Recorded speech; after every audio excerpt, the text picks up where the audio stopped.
asset investor. I went on a fishing trip this weekend, and so I'm sorry I've not posted anything in a while.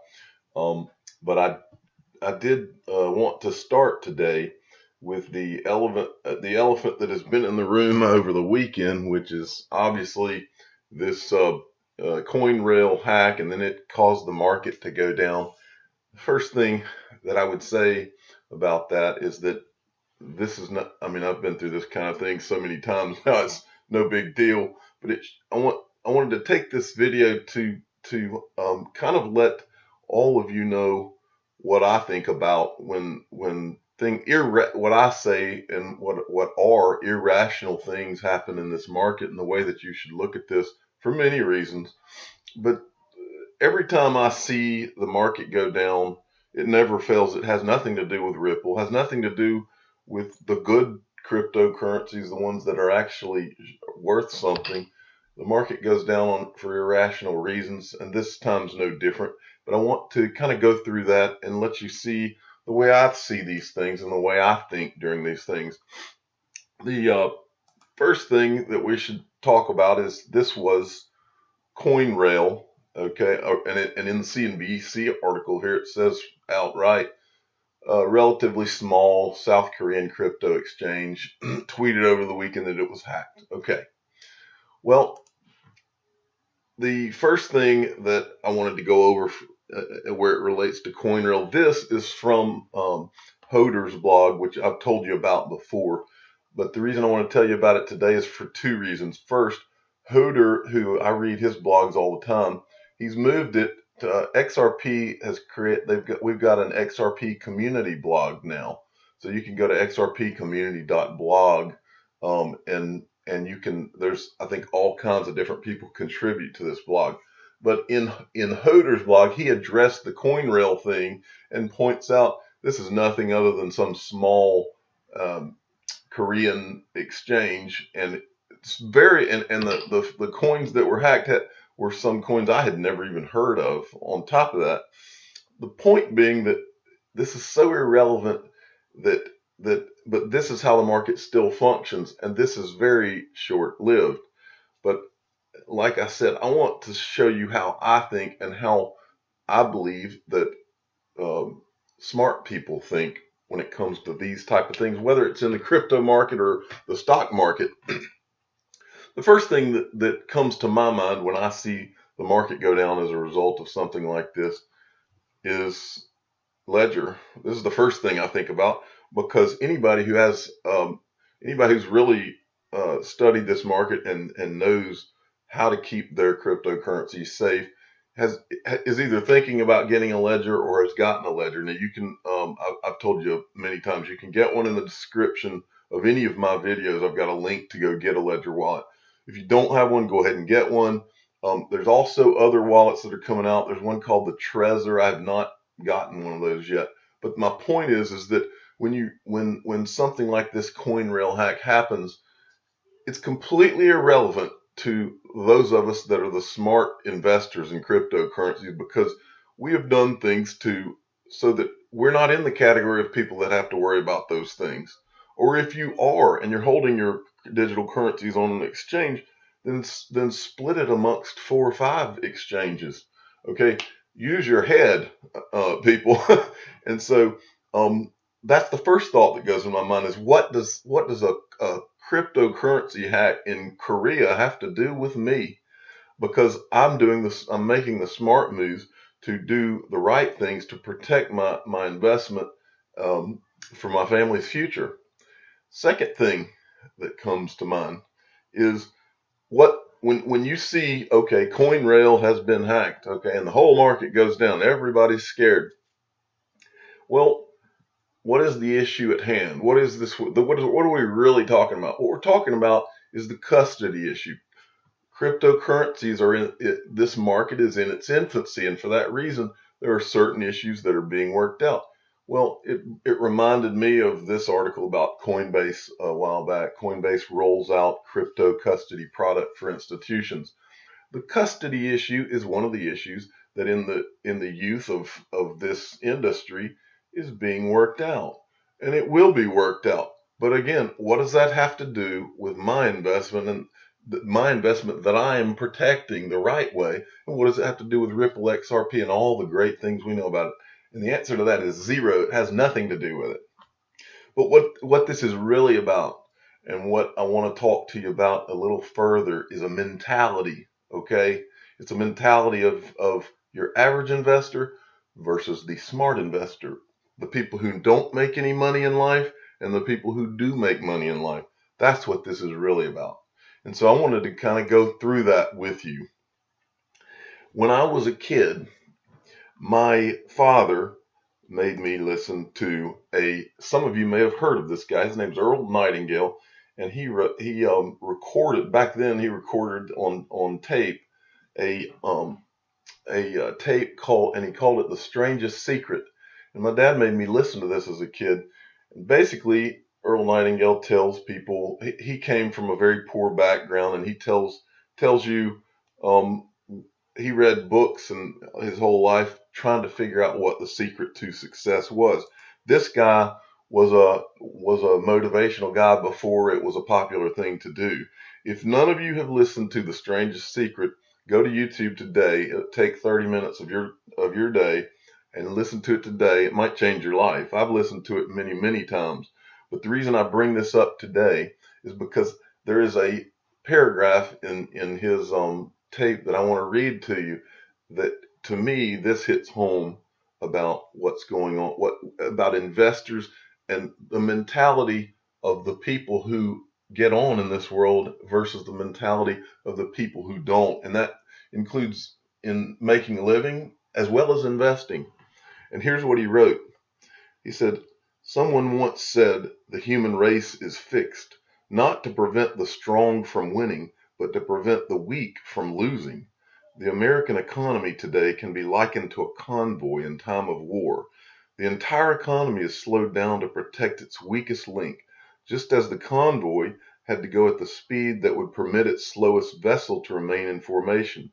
That's why it's so easy to make a living today. It takes no particular brains or talent to make a living and support a family today. So we have a plateau of so-called security, if that's what a person is looking for. But we do have to decide how high above this plateau we want to aim for."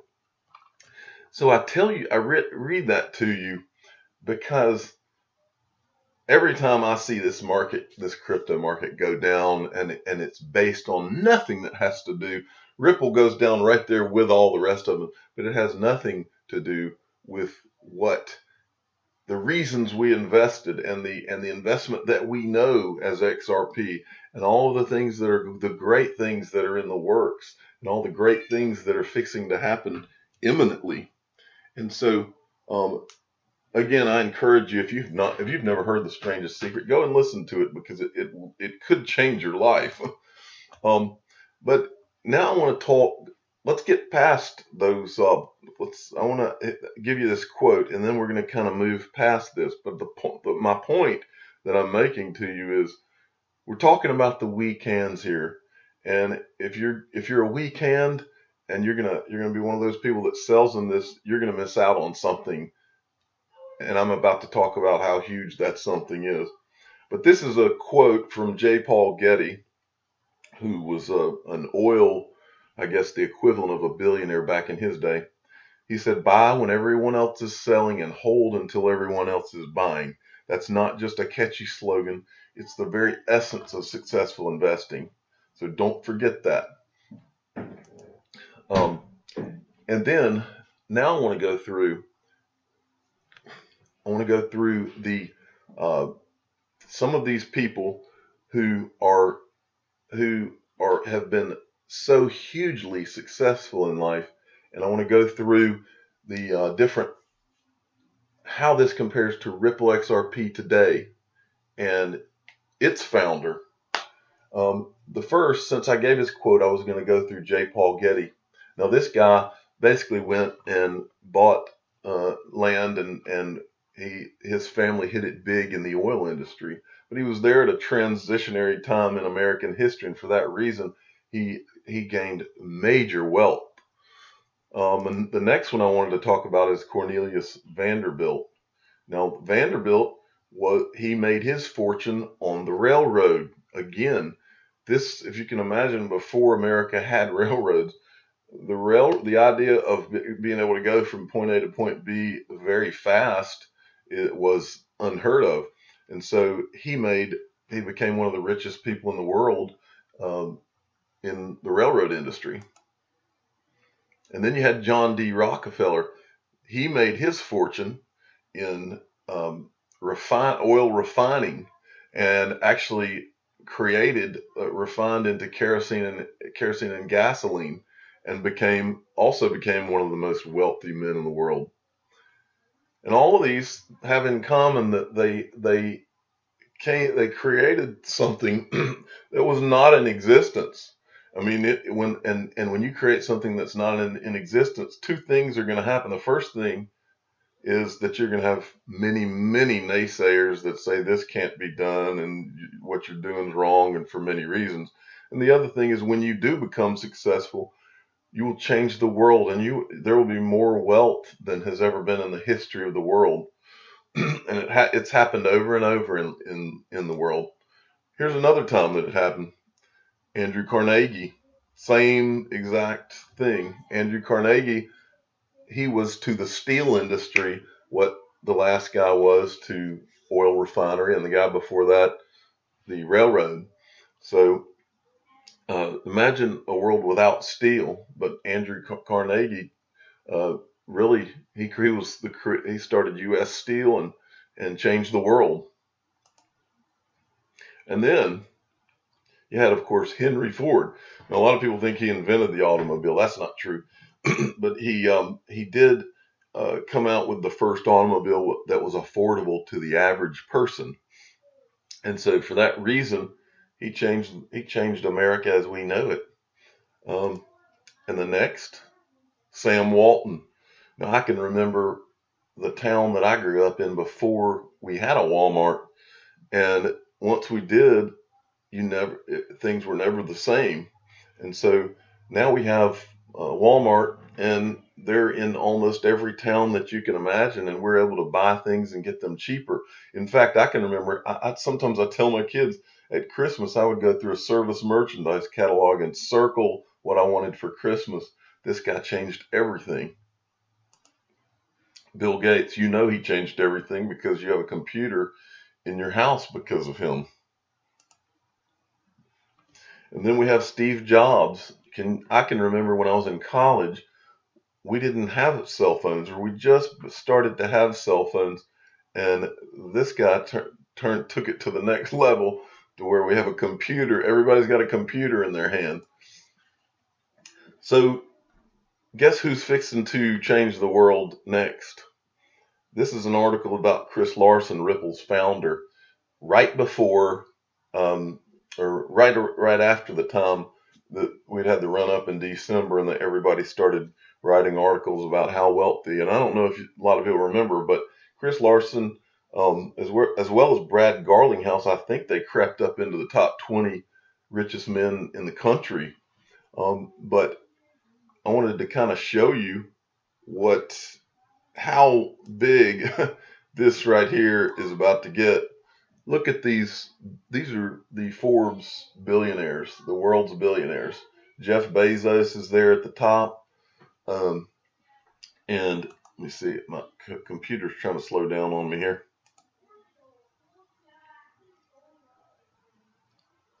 Come on, let's go back down there. While it's doing that, I'm going to pull this up. Okay. Well, anyway, Jeff Bezos was right there under. He was under about 100 and I think he was about 117 billion or so. And so I did a little calculation just so you could kind of look at it, and what it shows is at $25. And the article about Chris Larson showed that he owns 5.2 billion XRP. I accidentally went forward. At $25 XRP, Chris Larson is worth more than Jeff Bezos, and Jeff Bezos is the richest man in the world. At $100 XRP, he's worth $520 billion in net worth. At $200 XRP, Chris Larson is worth over $1 trillion. And those things are significant. Here we go. Now I've got the thing. So up here you can see Jeff Bezos, 112 billion is what it was. Bill Gates, 90 billion. Warren Buffett, 84 billion. Okay. So I just wanted to tell you this to show you. I don't think any of us are in disagreement of where XRP is going to go. The only question with XRP is, are you going to be one of the people that's there at the end when we do, or even in the middle, or are you going to be one of these weak hands that I've been talking about today?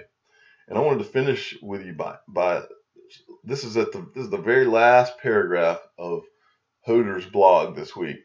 He says Ripple has a detailed business plan, and a large amount of it will impact the adoption of XRP by remittance processors, internet companies, and banks. As our volume scenarios have shown, even a small share of the international payment market will be enough to affect demand. XRP will get there. The only question for you as an investor is, do you have what it takes to make a move and stick with it through the volatility? And that's the question. As a final thing, I'm still running my contest until July 1st, and all you have to do is put a picture of what it is that you will either buy or what you will do with the XRP, with your money when XRP attains, say, $589. I would like to know that, and then on your picture, write, "You have got to watch the Digital Asset Investor on YouTube," and then do a hashtag, tag me in the thing, and do a hashtag to XRP and hashtag DAI XRP giveaway. And if you'll do that, and I wanted to thank Dan at Dan I don't know if I'm saying your last name right, so forgive me, Dan Palatina. And he's I think I tweeted with him this weekend when I was about to go fishing. He's a nice guy, but he was helping to promote my contest out there on Twitter I saw this morning. So I wanted to thank him. Also, I wanted to tell you I'm not an investment advisor. This is for entertainment only. Please subscribe and hit the like button as much as you can, and let your friends know about my channel. And like I told you earlier in the video, go get you a Ledger Nano S, please. That way you don't have to worry anymore. You can sleep a lot better. Trust me, I do. The other thing, if you're looking to get into the crypto market, I also have links where you can open a Coinbase account or a Binance account. Also, one other thing, I have just started using Uphold myself, and so I wanted to tell everybody, if you go to uphold.com, I don't have a link to that, but I have been buying, I linked to my bank account, and I've been buying XRP directly from my bank account straight into Uphold, and it's been working fine for me. So if you haven't done it yet, go check it out. Thanks.